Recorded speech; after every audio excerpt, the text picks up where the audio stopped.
Open floors మరియు premium simplex houses రెండు కలిసిన ఒకే ఒక DTCB మరియు రేరా ప్రాజెక్ట్ ఈశాన్య ఇన్ఫ్రావారి SGR heights at Shad Nagar town 1200 SFTలో ఇల్లు కూడా కట్టేస్తున్నారు. 70% bank loan available. Contract number 8297044545. గురువు గారు, అలాగే ధనస్సు రాశి వారికి అంటే ఒక 7-8 సంవత్సరాల నుంచి వాళ్ళు చాలా కష్టాల్లో ఉన్నారు అని చెప్పేసి మీరు లాస్ట్ టైం చెప్పడం జరిగింది. మరి ఈ ఇయర్ 2024లో వాళ్ళకి ఎలా ఉండబోతుంది? శ్రీ మహాగణాధిపతయే నమః.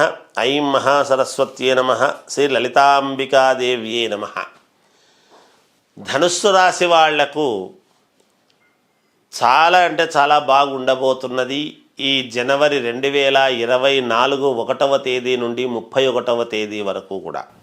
ఎందుకు అంటే ధనుస్సు రాశిలోనే రవి కుజులు అనేటువంటివి ఇద్దరు 2 గ్రహాలు ఉండేటువంటి దాని వలన రవి అంటే సూర్యుడు ఇచ్చేటువంటి వెలుగును, తర్వాత గురువు మేషములో ఉండేటువంటి దాని వలన గురువు స్వక్షేత్రుడు కదా, గురుస్థానము కదా అది. అందుకని గురువు యొక్క యోగము కూడా తప్పకుండా ఒక గురువుకు సూర్యభగవానుడి యొక్క కిరణాలు ఎలా అయితే పడితే ఒక వెలుగు అనేటువంటిది ఉంటుందో అలాంటి వెలుగును వీళ్ళు ఈ ధనుసు రాశి వాళ్ళు వెలుగును పొందబోతున్నారు అనేటువంటిది తథ్యం. ప్రతిదానికి గ్రహాలేనమ్మా, అంతే ఏం లేదు. అత్యంత అనుకూలముగా ఉన్నప్పుడు అనుకూలంగా ఉందనే చెప్పాలి, మనం వేరే చెప్పడానికి లేదు.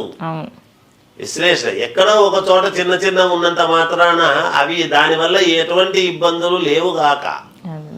మనిషి ఎప్పుడూ కూడా ఇబ్బంది ఉంది అంటే అబ్బా ఇబ్బంది ఉందా అని ఫీల్ అవుతుంటాడు. నీకు లేదురా నాయన అంటే ఇబ్బందిని కూడా చిన్నదాన్ని పక్కకు పడేసి దాటేస్తాడు. అది ఎప్పుడూ కూడా ఆత్మస్థైర్యం ఎక్కువ వీళ్లకు.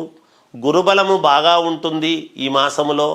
ఆ గురుబలానికి తోడు వెలుగు ఉంటుంది, కీర్తి ప్రతిష్టలు వస్తాయి. వీళ్లకు అనుకోకుండా మనస్సులో ఒక ఆలోచన కలిగి ఆ ఆలోచన ప్రకారముగా ముందుకు వెళతారు తప్పకుండా. ఒకవేళ వీళ్లకు కలగలేదు అంటే గురుబుద్ధిని విశేషిత అన్నట్టుగా ఎవరైనా తెలిసిన వాళ్లను అడిగి ముందుకు వెళ్ళినా వీళ్లకు మంచి మార్గమే జరుగుతుంది గాక. తప్పకుండా వీళ్ళు చాలా అంటే ఈ ఇన్నాళ్ళు పడినటువంటి కష్టానికి ఇంకా కష్టపడాల్సినటువంటి అవసరము ఉండదు వీళ్లకు.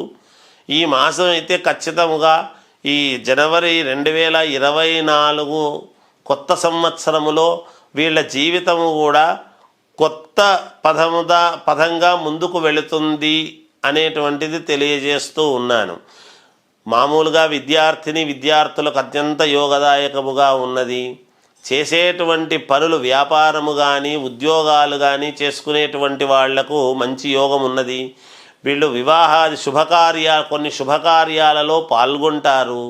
అంటే కేవలం శుభకార్యాలు అని అనంగానే వివాహాలు ఏవో ఇవే అని కాదు.